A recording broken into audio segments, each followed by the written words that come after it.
Aquarius! Welcome back. Tarot Express tayo. Tagalog Tarot Express tayo. August, Sun, Moon, Rising Sign.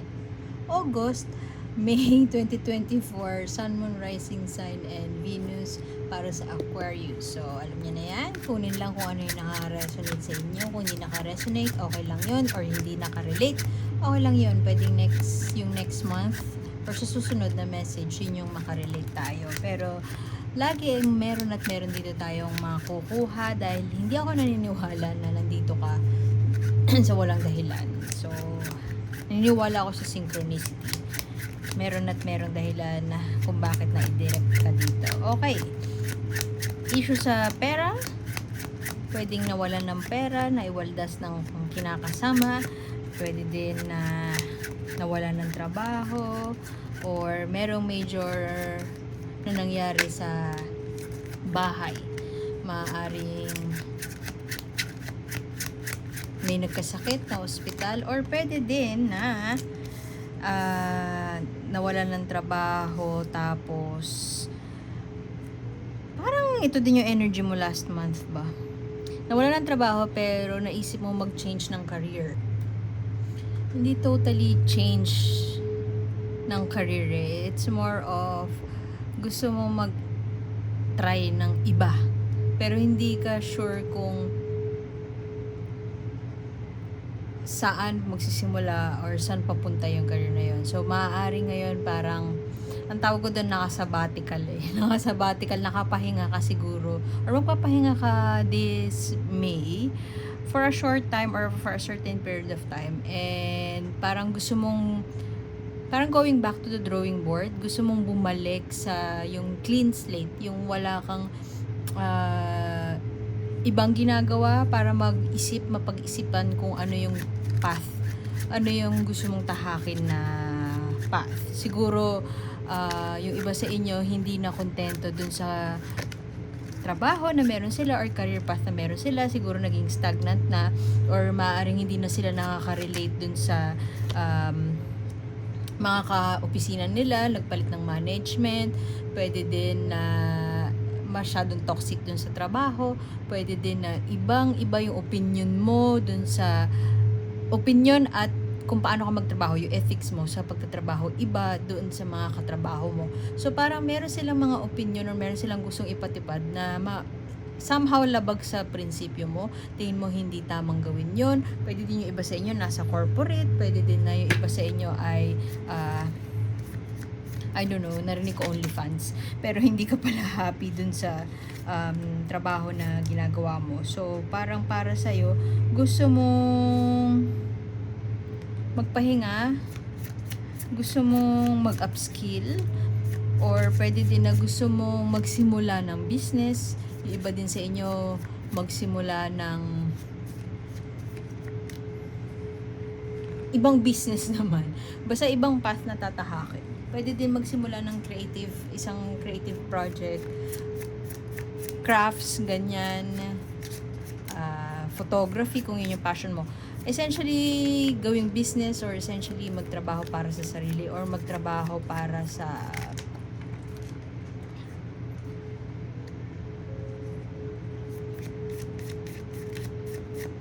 magtrabaho na naaayon sa passion mo. Ganon. Siguro din nasa point ka ng life mo na gusto mo ng something stable. It just so happen na nasa toxic work environment ka or not toxic per se na yung definition ng toxic, pero para sa'yo hindi siya toxic in a sense na halimbawa introverted ka pero nasa sales ka. So, hindi siya toxic per se, di ba? Pero, yung energy mo nauubos. So, parang para sa'yo, hindi siya healthy. Hindi nagiging healthy na para sa'yo yung work environment. At the same time, parang napapagod ka, ganun. I mean, masaya ka sa trabaho. Alam mo, pagtatanong ka, parang happy ka doon sa trabaho mo. Pero, parang may mali yung ganun. 2 beses mo na ko yung hangman, no? So, parang siya, confirmatory na merong, let's say, family or societal pressure na hindi maganda na matagal na walang trabaho kasi tambay yun.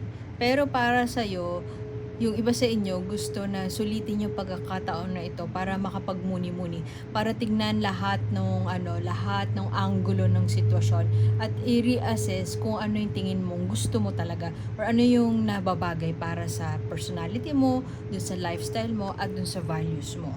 So maaaring period of rest ka ngayong May, pahinga muna sa mga ganap. Maaari ding ginagamit mo to para pag-recharge ng energy. Pero mukhang hindi ka pa makaalis kung employed ka, hindi ka pa makaalis sa current role mo. Pwede din kasi na family business to So parang somehow wala kang choice na umalis unless magbi-business ka din na totally alam mo na yung gagawin.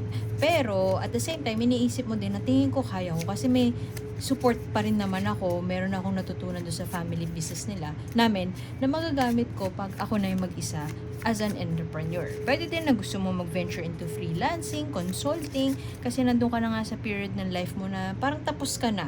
Tapos ka na dun sa path na empleyado or tapos ka na dun sa role mo ngayon at gusto mo mag-venture, mag-close na ng chapter at gumawa na ng bagong Pwede din nasa 30s ka na, pwede din nasa 40s, pa 40 ka na this year or pa 30 ka na this year, tapos merong pag-iisip na parang ano ba dapat ang ginagawa ko at this point in time. I think the moment na magsimula kang magplano, dun mabibigyan ng linaw lahat at dun mabubuhay yung drive mo para simulan yung gusto mong simulan. Pwede din kasi na try ko lang kaya halimbawa na mag-shoot. May nakita ako na magaling naman ako sa photography, ganyan. Try ko kaya minsan may nakita ako sa TripAdvisor, ganyan, na photographer for a local whatever tour, ganyan. Try ko kaya yun. Maaaring itong desisyon na tatahakin mo, yung major setback mo or yung major na pumipigil sa'yo ay pwedeng parents mo, pwedeng family members, King and Queen of Swords. May isa na detached, may isa na siguro yung nanay mo very mataas ang expectation sa'yo. Narinig ko pwedeng doktor. So hindi yun yung gusto mo. Pwede din na magaling na businessman yung tatay mo, nanay mo din ganun. Tapos yung path nila is yung path na hindi mo naman bet ituloy. Sadyang may mga bagay sa paligid mo na nakaka-impluwensya sa kung ano yung magiging desisyon mo at maaaring doon ka nahihirapan. Pero dagdag pa doon na kung gusto mo magpahinga para magmuni-muni, magbakasyon muna, dagdag pa doon yung pressure na binibigay sa'yo ng mga tao. Merong authoritative figure na sa paligid mo, pwedeng yun nga yung daddy mo, na may pressure sa'yo na kung magbi-business ka, simulan mo na ngayon, or pwedeng ayoko sabihin minamanipulate kasi mukhang may sarili ka naman pag-iisip. At yung mga desisyon na nasa iyo ngayon, kasi visionary ang Aquarius, diba? Yung mga cards na meron ka ngayon, more on external siya. Pero ikaw, yung may kakayahan ka na mag-isip independently. Meaning, hindi ka nakabase yung mga decision mo. Hindi totally nakabase sa kung ano yung sasabihin sa'yo. Hindi ka kayang spoon feed. Hindi ka kayang i-feed ng information ng ibang tao kasi kaya mo mag-isip sa sarili mo. It's just that merong mga tao sa paligid mo na sobrang lakas ng influence over you, na nahihirapan ka na malakas yung willpower mo pero nahihirapan ka mag-push through kasi wala, people change. Nag-grow ka na, na-outgrow mo na yung sitwasyon na kung nasaan ka na ngayon. So, gusto mo nang kumawala, pero gusto mong sundin yung nasa puso mo or sarili mo or ways para to earn for yourself. Pero merong mga boses lang talaga sa paligid mo na sadyang, kung hindi harsh, sadyang ma-impluwensya sa desisyon mo sa buhay mo. Pero with the hangman here na 2 beses mo nakuha, may somehow may may peace sa kung nasaan ka man ngayon. Pwede din na kaya ayaw mong tumawid dun sa bagong opportunity na binibigay sa'yo is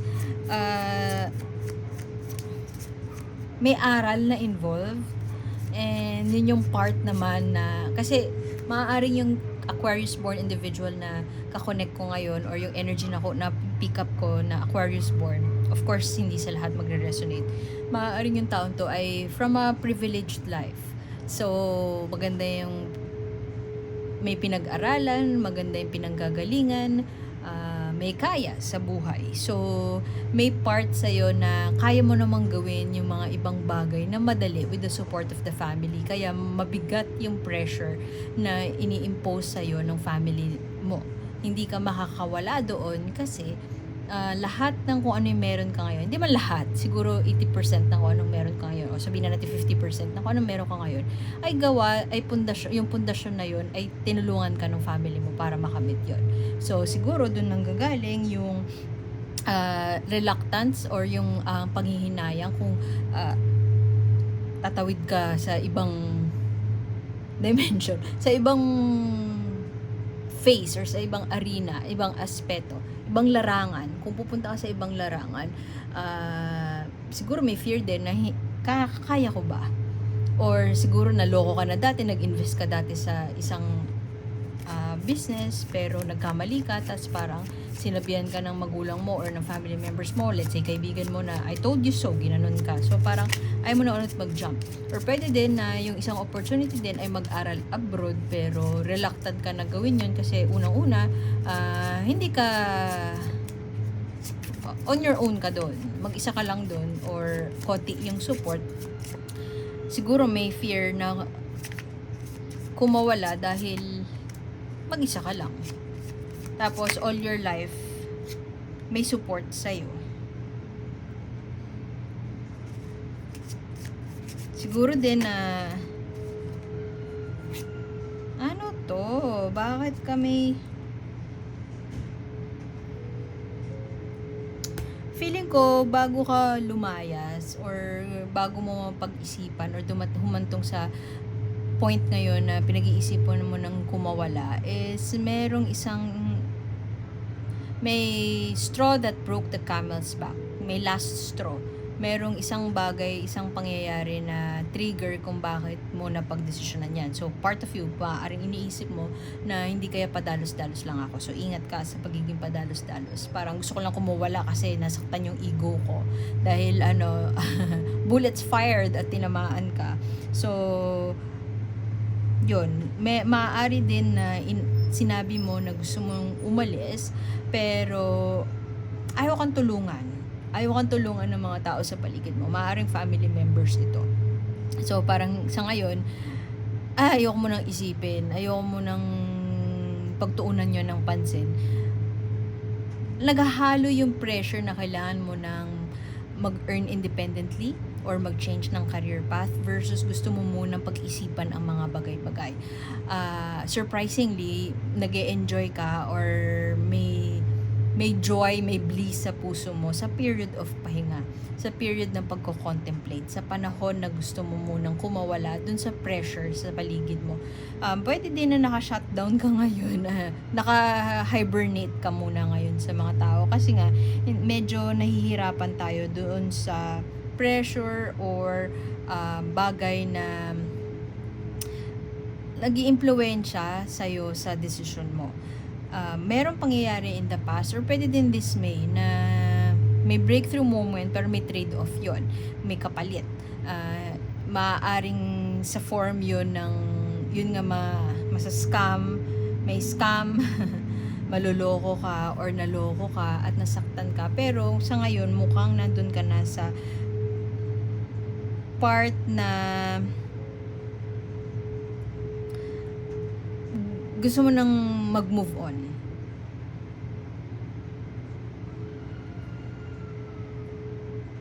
Ayaw mo muna mag-celebrate kasi may busy ka pa sa kakaisip ng plano moving forward, kung paano kakawala. Kasi malakas yung force nitong tao na ito na nag-i-impluwensya sa'yo. Pero mukhang may willingness and openness naman sa'yo na mag-explore ng bago.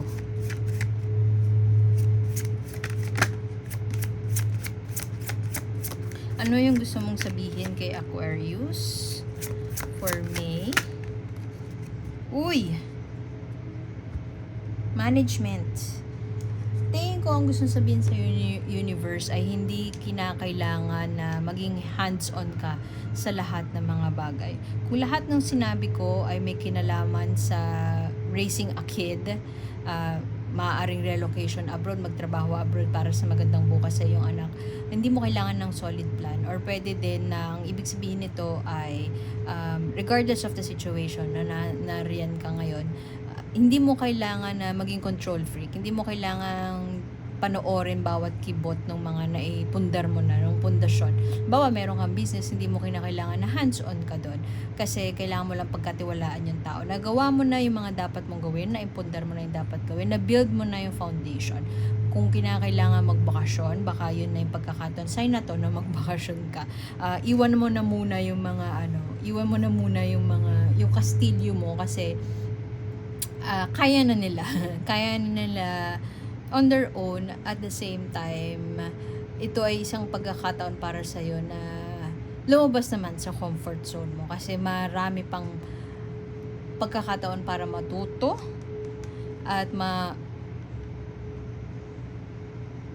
yumabong yung yung personal growth mo. So, iwan ko na yun dun, Aquarius. At salamat for being here. Like, share, and subscribe. And sana makita ko pa kayo next time. Salamat. My name is A. Bye!